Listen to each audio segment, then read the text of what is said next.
नमस्कार, आज हमारे साथ हैं शिवम जी। सर कॉलेज में ही मैंने डिसाइड कर लिया था कि मुझे यूपीएससी के लिए आगे पढ़ाई करनी है। 25 में ये मेरा चौथा प्रयास था जिसमें मुझे अंततः सफलता मिली। एक बच्चा जो अभी तुरंत तैयारी शुरू कर रहा है, फ्रेश है, एकदम ग्रेजुएट है, तो उसे क्या करना चाहिए ताकि वो भटकाव न हो, जो भटकाव आपने महसूस किया? प्रीलिम्स में अक्सर जो नए बच्चों के साथ दिक्कत होती है वो सब कुछ पढ़ने की कोशिश करते हैं, जबकि सब कुछ को पढ़ा नहीं जा सकता है, उसको एग्जाम में प्रोड्यूस नहीं किया जा सकता है। या प्रीवियस ईयर क्वेश्चन को अपना आप मार्गदर्शक मानिए और उसी आधार पर अपनी पूरी रणनीति को आप बनाइए। तो आप ये बताइए कि हिंदी माध्यम के बच्चों के लिए मैथिली साहित्य हिंदी साहित्य से बेहतर कैसे है? और सर मैथिली इसलिए क्योंकि पहला यह मेरी मातृभाषा है, मुझे 10th और 12th तक मैथिली पढ़ने का मौका मिला है। दूसरा, मैथिली का सर सिलेबस काफ़ी छोटा है। जो ऐसे बच्चे हैं जो मिथिला क्षेत्र से नहीं हैं, उनके लिए भी सर ये काफ़ी आसान रह सकता है मैथिली को वैकल्पिक विषय के रूप में चयन कर। नमस्कार, आज हमारे साथ हैं शिवम जी। अभी संघ लोक सेवा आयोग का रिजल्ट आया है, जिसे पॉपुलर शब्दों में हम लोग आईएएस का फाइनल रिजल्ट बोलते हैं।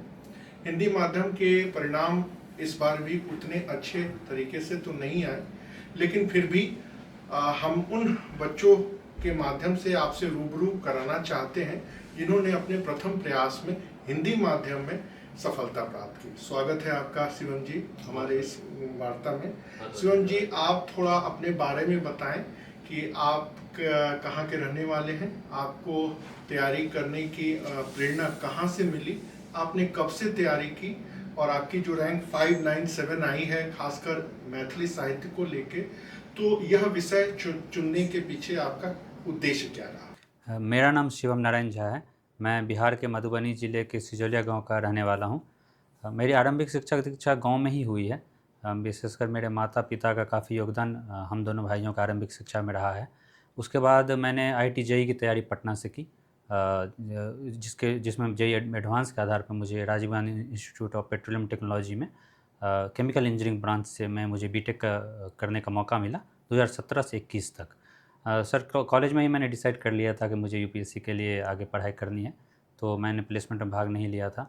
2021 में भी मैंने पहला प्रयास दिया था प्रीलिम्स का, बिना तैयारी के, कुछ खास तैयारी के नहीं। उसके बाद मैंने सर 2022 से तैयारी शुरू की। 23 में मेरा दूसरा प्रयास था जिसमें मैं इंटरव्यू स्टेज तक पहुँचा। 24 में भी मेरा तीसरा प्रयास था जिसमें इंटरव्यू स्टेज तक मुझे पहुँचने का मौका मिला, और 25 में ये मेरा चौथा प्रयास था जिसमें मुझे अंततः सफलता मिली। बहुत अच्छी बात। शिवम, मैं ये बच्चे हमारे जानना चाहते हैं कि एक बच्चा जो अभी तुरंत तैयारी शुरू कर रहा है, फ्रेश है, एकदम ग्रेजुएट है, तो उसे क्या करना चाहिए ताकि वो भटकाव न हो, जो भटकाव आपने महसूस किया, उन्हें आप बताइए। परीक्षा के कुल 3 चरण हैं, प्रीलिम्स, मेंस और इंटरव्यू। तो पहला काम यह किया जा सकता है कि प्रीलिम्स में प्रीवियस ईयर क्वेश्चन को आपका बहुत अच्छे सा विश्लेषण कीजिए।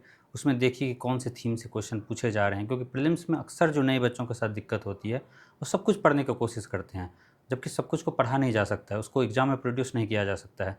तो इस स्थिति से बचने के लिए यदि सबसे अच्छी सलाह मेरी यही होगी कि आप प्रीवियस ईयर क्वेश्चन को अपना आप मार्गदर्शक मानिए और उसी आधार पे अपनी पूरी रणनीति को आप बनाइए कि कौन सा सब्जेक्ट मुझे कितना पढ़ना है, कितना समय देना है, किस प्रकार के मुझे टॉपिक्स को तैयार करने हैं, और ज़्यादा से ज़्यादा टेस्ट लगे ताकि आपकी गलतियों को आपको पता चल सके।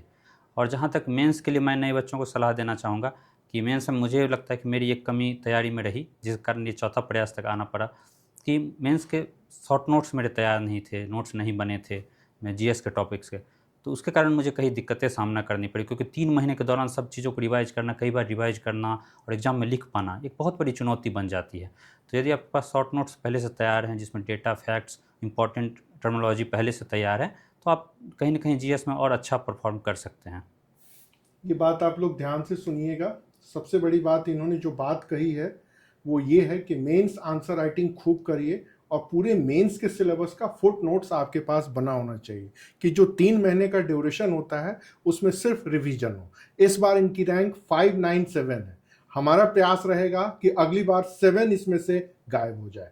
इनफैक्ट हम तो चाहेंगे 9 भी गायब हो जाए, 5 रैंक तक आए।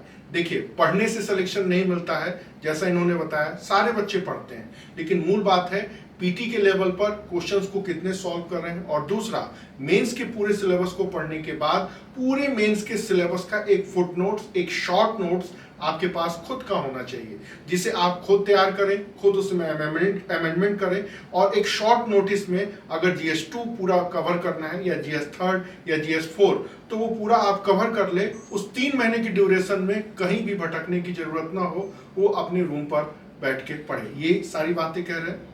अच्छा, तीसरी बात जो मैं आपसे पूछना चाहता हूं कि वैकल्पिक विषय को लेकर के एक बहुत कंफ्यूजन बच्चों में रहता है कि हम कौन सा लें। खासकर हिंदी बेल्ट के बच्चे तो वैसे ही गुमराह रहते हैं। अभी जो न्यूज़ आई है, जैसे हिंदी लिटरेचर से किसी का नहीं हुआ, हिस्ट्री का सिलेबस बहुत बड़ा है, ज्योग्राफी में साइंटिफिक टेक्निकल चीज़ें चाहिए, तो इसमें आपने मैथिली साहित्य को क्यों चुना? मिथिलांचल के मिथिला राज्य से या मिथिला स्टेट से बिलोंग करने के कारण, या मिथिला से आप सहज हैं, या फिर मैथिली के प्रति एक आपका आकर्षण है, या आपके जो टीचर या गाइड हैं उनकी कोई भूमिका है? तो आप ये बताइए कि हिंदी माध्यम के बच्चों के लिए मैथिली साहित्य हिंदी साहित्य से बेहतर कैसे है? सर मैथिली चूज करने के सर कई कारण रहे हैं। पहला तो जिस विषय में मैंने बीटेक किया था वो यूपीएससी के सिलेबस का भाग नहीं था, तो मुझे एक नए वैकल्पिक विषय का चयन तो करना ही था। और सर मैथिली इसलिए क्योंकि पहला यह मेरी मातृभाषा है, मुझे 10th और 12th तक मैथिली पढ़ने का मौका मिला है। दूसरा मैथिली का सर सिलेबस काफ़ी छोटा है और सर पढ़ने में काफ़ी सहजता है। कितने दिन में पूरा हो जाता है? सर यदि आप क्लास करते हैं तो 3 से 3.5 महीने में ये सिलेबस कवर हो जाता है। और रिवीजन जैसे मेंस के, यदि आपका ऑप्शनल जैसे हिंदी साहित्य, इसे प्रीलिम्स और मेंस के बीच में 2 बार रिवाइज करना भी काफ़ी मुश्किल होता है। मैथिली को आप 4 से 5 बार रिवाइज कर सकते हो, तो जो जब आप मेंस लिखते हो तो उसमें प्रोड्यूस करना भी काफ़ी आसान होता है, आपको ज़्यादा चीज़ें यादें रहती हैं। तो सर इस मैथिली में ये सब फ़ायदे हैं। लिखना भी काफ़ी सहज है, जो हिंदी के मुकाबले जैसे हाई का स्थान पर हम लोग अच्छी लिखते हैं। जो ऐसे बच्चे हैं जो मिथिला क्षेत्र से नहीं हैं, उनके लिए भी सर ये काफ़ी आसान रह सकता है मैथिली को वैकल्पिक विषय के रूप में चयन इसमें भी इतिहास, PSIR, भूगोल या हिंदी साहित्य या समाजशास्त्र से कहीं ज़्यादा बेहतर एक ऑप्शन के रूप में मैथिली साहित्य है। ठीक है शिवम, एक बात बच्चों को बताइए आप कि एक तो इंग्लिश मीडियम और हिंदी मीडियम के बीच में क्या गैप है, भ्रम है? कई सारे हिंदी बेल्ट के बच्चे ये सोचते हैं कि हमारा सिलेक्शन नहीं होगा क्योंकि हम इंग्लिश मीडियम नहीं हैं। कंटेंट को लेकर के, बुक्स को लेकर, आई थिंक आज के आर्टिफिशियल इंटेलिजेंस टाइम ड्यूरेशन में कोई अंतर तो है नहीं। आपने क्या कभी इस चीज़ को महसूस किया कि मेरा अगर इंग्लिश मीडियम होता तो मैं और ज़्यादा बेहतर परफॉर्म करता? या फिर आपके जो ग्रुप में बहुत सारे बच्चे होंगे जिन्होंने इंटरव्यू दिया है, तो क्या रियलिटी है इसकी हिंदी और इंग्लिश मीडियम को लेकर के? सर यदि हम एग्ज़ाम के सभी 3 स्टेज पे देखें कि दोनों माध्यमों के बीच में किस प्रकार का अंतर है, तो मुझे नहीं लगता कि सर प्रीलिम्स का स्तर पे कोई अंतर है। प्रीलिम्स तो आपका नॉलेज का टेस्ट जीएस के स्तर पे है। सीसेट में यदि मैथ्स पूछा जा रहा है तो ये हिंदी इंग्लिश से इंडिपेंडेंट है, आपको मैथ्स की ठीक ठाक रीजनिंग आनी चाहिए। और सर दूसरा मेंस के स्तर पे भी सर कोई किसी प्रकार का भेदभाव यूपीएससी द्वारा नहीं किया जा रहा है। यदि हम इस वर्ष के नंबर भी देखें तो सर जीएस में हिंदी मीडियम के 455 भी गए हैं, तो और इंग्लिश मीडियम का 467-70 गया है, तो वह भी अंतर एक बहुत बड़ा अंतर नहीं है। तो सर मेंस के स्तर पे भी ऐसा नहीं किया जा सकता। और इंटरव्यू के स्तर पे भी सर हिंदी मीडियम के हम अंक देखें तो सर 200 से प्लस कई बच्चों के अंक आए हैं, इंग्लिश में भी आए हैं। तो सर मुझे नहीं लगता कि माध्यमों के बीच में किसी प्रकार का अंतर है। तो आप देखे होंगे कि एक सेलेक्टेड कैंडिडेट ये बात बोल रहा है। मुद्दा इंग्लिश और हिंदी मीडियम का नहीं है, मुद्दा है थॉट का, मुद्दा है नॉलेज का, मुद्दा है एग्जाम की जो सिलेबस है और जो इसकी रिक्वायरमेंट है उसको फुलफिल करते हैं कि नहीं। और ये जो हिंदी मीडियम का रटंत घुटंत और लिखंत है, उससे कहीं बेटर में आप अपने अंडरस्टैंडिंग को कैसे थॉट डेवलप करते हैं, और जो क्वेश्चन पूछा जा रहा है उसको एक फिक्स टाइम में कैसे लिखते हैं, या जो इंटरव्यू में चीज़ें पूछी जा रही हैं उसको आप कैसे बोलते हैं। आफ्टर ऑल मार्क्स में कहीं कोई एक आयोग भेदभाव नहीं करता, ना मेंस के लेवल पर होता है ना पीटी के लेवल पर। ये सिर्फ भ्रम है, और पढ़ने का जो एक ट्रेडिशनल तरीका है उसका यह एक परिणाम माना जाता है, जिसकी वजह से हिंदी बिल्ड वही ग्रेजुएशन के रटंत घुटंत लिखंत के चलते सक्सेस नहीं हो पाता। एक चीज़ और है, न्यूज़पेपर को लेकर के बड़ी बच्चों में कन्फ्यूज़न आती है। कुछ बच्चे कहते हैं हिंदू पढ़िए, इंडियन एक्सप्रेस पढ़िए, जनसत्ता या दैनिक जागरण। मैं आपसे बच्चों को आप ये थोड़ा बताएं, मेरा ये प्रश्न रहेगा कि न्यूज़पेपर में किस चीज को सबसे ज्यादा फोकस करना चाहिए और पर डे कितना टाइम देना चाहिए? सर मुझे तो न्यूज़पेपर पढ़ने की आदत बचपन से ही रही है, तो मैं इस तैयारी के दौरान भी लगातार पढ़ता रहा। विशेषकर इंडियन एक्सप्रेस। और सर जहाँ तक पढ़ने का मैंने ये प्रयास किया, कभी 40 से 45 मिनट से ज़्यादा मैं न्यूज़पेपर को नहीं दूँ, क्योंकि प्रीलिम्स के लिए बहुत सारा कंटेंट वहाँ से निकालना पॉसिबल नहीं हो पाता। न्यूज़पेपर का बहुत इंपॉर्टेंट रोल है, लेकिन इंटरव्यू प्रिपरेशन के दौरान सामान्यतः बस आप अवेयर हो सकते हैं कि देश दुनिया में क्या चल रहा है। मेंस में कुछ हेल्प हो सकती है कि इस टाइप का टॉपिक यदि चर्चा में है तो उससे प्रश्न बनाए जा सकते हैं मेंस के सभी जीएस के सभी 4 पेपर्स में।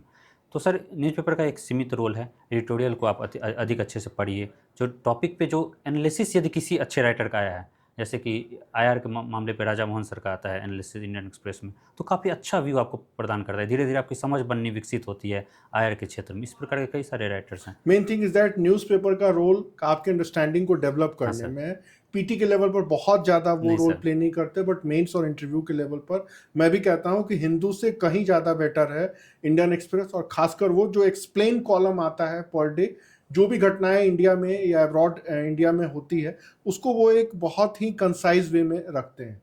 तो हाँ, एक चीज़ और शिवम मैं आपसे पूछना चाहूँगा कि तैयारी के दौरान आपको कहाँ लगा कि मेरे से ये कमियां हुई जिसके वजह से मेरी रैंक थोड़ी कम आ गई? मैंने तो उम्मीद की थी कि आप 300 के रैंक में इस बार तो आ ही जाएंगे, अगली बार आएंगे, तो इस बार कौन सी वो आप अपेक्षा करते हैं कि ये गलती नहीं होनी चाहिए? सर कहीं ना कहीं एक कमी जो मैंने महसूस की वो है मेरे जीएस के मार्क्स। लास्ट ईयर भी 372 थे, इस साल 374 हैं, तो मैं कहीं ना कहीं इंक्रीज नहीं कर पाया। मैंने काफ़ी प्रयास किया, शायद उस प्रयासों का जो दिशा थी वो कहीं ना कहीं सही नहीं थी, और मैं इस पर अवश्य काम करना चाहूँगा। मेरे जो जीएस के मार्क्स हैं उसमें कहीं ना कहीं और वृद्धि हो। तो सर यह एक कमी मुझे लगी। आपने हिंदी मीडियम के बच्चों के साथ भी रहा होगा, देखा होगा, तो उनमें कहाँ प्रॉब्लम आपको दिखी कि ये जो भी 1 2 3 साल या एक पंचवर्षीय योजना जो बच्चे खपा देते हैं, तो उसमें प्रॉब्लम कहाँ दिखी कि ये चीज़ अभी भी वो कर रहे हैं और उनमें ये सुधार की गुंजाइश होनी चाहिए जो कि हो नहीं रही है? सर मैंने एक कमी जो है देखी कि बिना स्ट्रेटजी के बस पढ़ते रहना। सर ये एग्ज़ाम लगातार 12 घंटा पढ़ने का एग्ज़ाम नहीं है, बल्कि बहुत ही स्मार्ट तरीके से कम समय में कितना आप सिलेबस को कवर कर सकते हो, एग्ज़ाम के अनुरूप कैसे खुद को ढाल सकते हो, इसका ये मुख्य मूलतः परीक्षा है। मैंने हिंदी माध्यम में यह गौर किया है कि मूलतः लगातार पढ़ते रहना, बहुत सारा कंटेंट जुटा लेना, इस पे अधिक कहीं न कहीं ध्यान है, बल्कि ये देखना कि प्रीवियस ईयर क्वेश्चन का एनालिसिस करना, किस तरह से एग्ज़ाम चेंज हो रहा है, किस तरह के प्रश्न आए जा रहे हैं, उस अनुसार खुद को ढाल लेना। सर ये जो अडैप्ट होने की जो क्षमता है सर, मुझे कहीं न कहीं हिंदी माध्यम में कम दिखती है। मतलब बच्चों में भटकाओ, कोई किताब नहीं आ गई तो नया ले लो, बिल्कुल सर। बच्चों में डिस्कस करो कि कौन से सर का नोट्स अच्छा है, बुक अच्छा है, और हर बार कुछ नई चीज़ों के चक्कर में और पर डे 10 से 12 घंटे पढ़ना, लेकिन रिजल्ट ओरिएंटेड चीज़ों को न पढ़ना, ये हाँ सर। भटकाव का सबसे बड़ा कारण है। एक चीज़ और बताइए कि एक सफल स्टूडेंट्स या कैंडिडेट के लाइफ में मेंटोर का क्या रोल होता है? जैसे मैं भी एक मेंटोर हूँ, तो हम जैसे आप किसी न किसी मेंटोर से जुड़े होंगे या आगे भी जुड़ने की सोच रहे होंगे, तो मेंटोर का कोई रोल है? सर यूपीएससी की तैयारी में मेंटर का बहुत बड़ा रोल है। सुरेंद्र सर का सर हमेशा मार्गदर्शन मेरी ज़िंदगी में रहा है, चाहे किसी भी मामले पे यूपीएससी से जुड़े, तो सर उन्होंने काफ़ी अच्छा योगदान दिया। इसके अलावा जो मेरे परिवार के कुछ सदस्य हैं, उन्होंने सर मेंटर की भूमिका मेरे लिए निभाई है। मेरे कुछ सीनियर्स हैं जो जिनके साथ मैं रहता था, उन्होंने काफ़ी सहयोग किया। सर वो हमेशा मुझे आगाह करते रहते जो उनकी क्या गलतियाँ हैं, उनसे आप मैं क्या सीख सकता हूँ। जैसे सर सीसैट को हल्के में नहीं लेना। सर मुझे ये लगता है, ये सलाह मैंने हमेशा पालन किया, सीसैट को पर्याप्त समय दूँ। भले ही मैंने बीटेक किया है, लेकिन मैं उसको हल्के में नहीं लूँ। और सर इस तरह के कई सारे सलाह हैं जो कि मुझे लगता है कि देखिए क्या कह रहे हैं, हालांकि ये शिवम मेरे स्टूडेंट नहीं रहे हैं, सिर्फ इंटरव्यू में थोड़ी बहुत बातचीत हुई थी, लेकिन एक मेंटोर का बहुत बड़ा रोल है और शायद ये मेंटोर का ही रोल रहेगा कि 597 की जो इनकी रैंक है, अगली बार हमारी कोशिश रहेगी कि 97 इसमें से हट जाए, 5 मैं तो चाहूँगा कि नंबर 1 पे पहुँचे। तो मेंटोर का बहुत बड़ा रोल होता है चीज़ों को भटकाने से, आपको बचाने से लेके आंसर की राइटिंग स्किल डेवलप कराने, फैक्ट फिगर डाटा रिपोर्ट करने या रीच करने, या कहाँ आप लैग कर रहे हैं। एक दो चीज़ें और पूछना चाहूँगा कि जो नए बच्चे आते हैं और वो भटकते हैं, खासकर हिंदी बेल्ट में तो ऑनलाइन टीचिंग जब से आया उसने टीचिंग की क्वालिटी को बहुत गिरा दिया है, तो आप बच्चों से ये ज़रूर कहिए कि फ्री के चक्कर में या 100 रुपीज़ के पैकेज के चक्कर में न पड़ें, और अभी 1 साल तक जो बच्चे एकदम बिगनर्स हैं उनको क्या करना चाहिए, ये आप उनको मैसेज में बताएं। यदि आप इस परीक्षा के शुरुआती अवस्था में हैं, तो मेरा तो यही सलाह रहेगा कि आप जो बेसिक्स है सारे विषयों में, उसको बहुत अच्छे से कवर कीजिए। अपना जो बेसिक पूरा इस एग्ज़ाम का है, चाहे वो पॉलिटी हो, इकोनॉमी हो, ज्योग्राफी हो, उसको बहुत अच्छे से मजबूत बना लीजिए। वो आपको प्रीलिम्स, मेंस, इंटरव्यू हर जगह काम आएगा। तो भटकाव में मत पड़िए ऑनलाइन के समय में, ये बात तो सही है, भटकाव काफ़ी ज़्यादा है। लेकिन शॉर्टकट से ये एग्ज़ाम नहीं निकलने वाला है, आपको मेहनत तो करनी ही होगी। एक बात और भी बताइए कि ये जो बच्चे मैराथन के चक्कर में पढ़ते हैं वो भी ना पढ़े। अगर एनसीईआरटी से तैयारी शुरू कर रहे हैं तो मिनिमम 200 आवर्स एक सब्जेक्ट पर आपको देना ही देना है।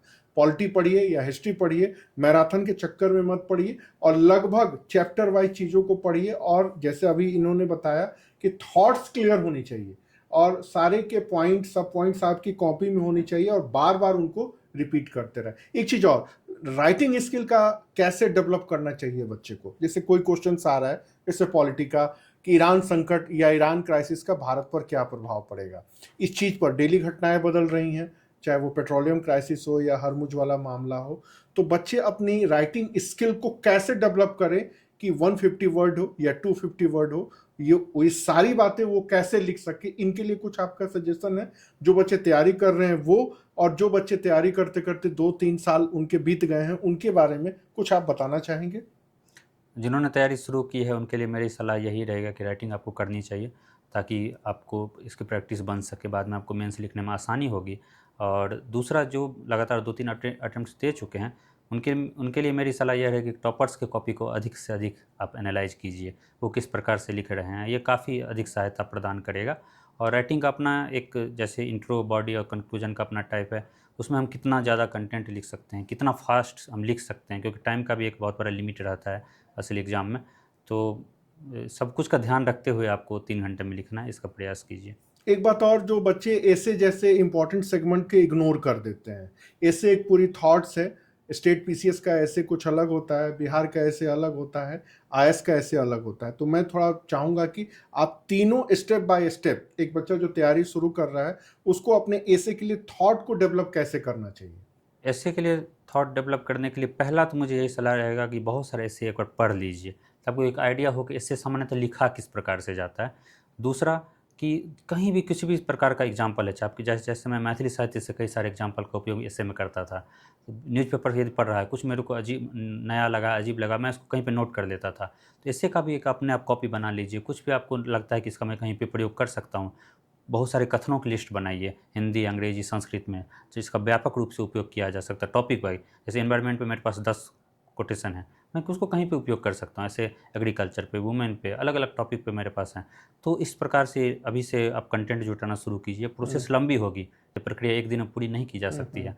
और इस प्रकार से जब आप कार्य करना शुरू कीजिएगा तो समय के साथ इससे का एक बहुत ही अच्छा कंटेंट आपके पास डेवलप हो जाएगा। आप लोग ये बात समझ गए ना कि 100 रुपए की किताब को लेकर के जो आप लोग ऐसे की तैयारी करते हैं उसको फेंक दीजिए उठा करके। ऐसे भी उतना ही इंपॉर्टेंट है जितना कि जनरल स्टडीज, और ऐसे के सारे सेगमेंट बांट लीजिए, सबके पॉइंट्स बनाइए, थॉट डेवलप करिए। और जब पहले स्टेट लेवल का ऐसे तैयार हो जाएगा, फिर आप यूपीएससी लेवल के जो फिलोसॉफिकल पार्ट है उसको ऐसे को आप वर्ड लिमिट में लिखना शुरू करेंगे। बात चाहे 750 वर्ड की हो या 1200 वर्ड की हो, अगर आपके पास खुद की थॉट्स, खुद की अंडरस्टैंडिंग, खुद का कंटेंट नहीं है तो फिर आप ऐसे नहीं लिख पाएंगे। और जितना टाइम आप हिस्ट्री, पॉलिटी या GS1 GS2 को दे रहे हैं उतना ही टाइम आप ऐसे को दीजिए। एक और सवाल, एथिक्स का पेपर थोड़ा बड़ा अनबैलेंस आता है और खासकर वैसे प्रश्न पूछे जाते हैं जो आपके इंटरनल स्किल या डेवलपमेंट या डिसीजन मेकिंग को लेके आते हैं।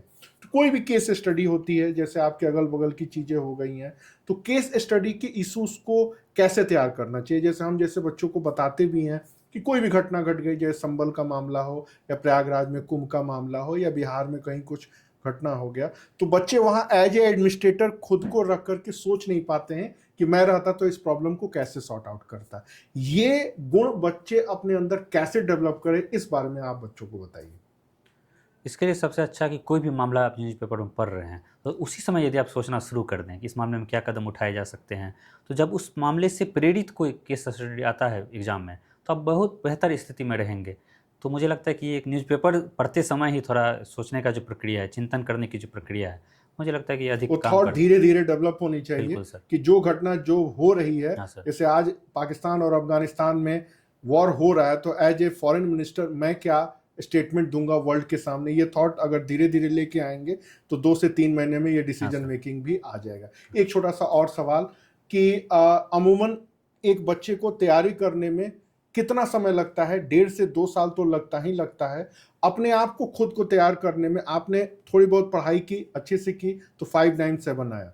लेकिन जब आप लिखना शुरू करेंगे, सोचना शुरू करेंगे, तो अगली बार आपकी रैंक शायद 5 तक भी लग सकती है। ये बात पहले शिवम ने भी कही थी कि जब मैंने पढ़ा तो 740 रैंक आए, और जब मैंने सोचना और लिखना शुरू किया तो मेरी रैंक फर्स्ट आए। तो आप इस बात से कहीं ना कहीं सहमत या इत्तेफाक तो जरूर रखते हैं। बच्चों को बताइए कि कितना समय आपको सिविल सर्विसेज के लिए देना चाहिए। लगभग 1.5 से 2 साल आपको जो बेसिक है वो उसको कंप्लीट करने में, प्रीलिम्स मेंस का सिलेबस का करने में तो समय लग ही जाता है। यह मुझे लगता है कि न्यूनतम समय है। इसके अलावा यदि आपको प्रीलिम्स में जैसे रुकावट आ रही है, तो लगातार रुकावट आ रही है, तो फिर आपको, मुझे लगता है कि प्लान बी पे की ओर भी देखना चाहिए, ताकि आपका माइंड कहीं न कहीं अधिक रिलैक्स होकर इस एग्ज़ाम को दे सके। कई बार हम लोग बहुत सारी गलतियाँ प्रेशर में करते हैं, तो मुझे लगता है कि बच्चों को इस बात का भी ध्यान रखना चाहिए। और साथ ही अब लगातार मुझे लगता है कि एग्ज़ाम प्रोसेस में एक काम किया जा सकता है कि लगातार सुधार की प्रक्रिया होती रहे। हम लगातार देखें कि हम गलती कहाँ कर रहे हैं। जब तक इस प्रक्रिया में लगे रहें कि हम सेल्फ करेक्शन की जो प्रक्रिया है वो चलती रहेगी, तो मुझे लगता है कि प्रगति अवश्य ही होगी आपकी। हिंदी बेल्ट की जो सबसे बड़ी प्रॉब्लम वही है कि बस पढ़ते जाना और अपने राइटिंग स्किल और डेवलपमेंट स्किल या कहाँ लैग कर रहे हैं उसके ऊपर ना ध्यान देना, ये सबसे बड़ी चीज़ है। एक अंतिम सवाल मेरा आपसे ये है कि लगातार पढ़ते रहना, समझते रहना, या फिर उस चीज़ों में उलझे रहना बच्चों में भटकाव बहुत उत्पन्न करता है। खासकर जैसे टॉपर्स लोग, आप जानती ही होंगे, टॉपर्स खरीदे जाते हैं, बताए जाते हैं। तो इन सब चीज़ों से बच्चे भ्रम जाल में न फंसे और अपने पर्सनालिटी का डेवलप कैसे बच्चे करें, इसके बारे में आप थोड़ा बताइए। पहला तो इसमें मेंटर का रोल एक महत्वपूर्ण है, कि जो आपको सही मार्गदर्शन प्रदान लगातार इस जर्नी में करता है। और दूसरा, जो यूपीएससी द्वारा जो सिलेबस जारी किया गया है, जो प्रीवियस ईयर क्वेश्चन है, उसको आप अपना मार्गदर्शक बनाइए। उसी के आधार पे अपनी रणनीति को तय कीजिए और लगातार देखिए कि हम उसमें कहाँ मेरे में कमी है, उस अनुसार हम सुधार करते रहें। यदि यूपीएससी के अनुसार आप तैयारी कर रहे हैं, तो मुझे नहीं लगता कि भटकाव बहुत ज़्यादा आएगा।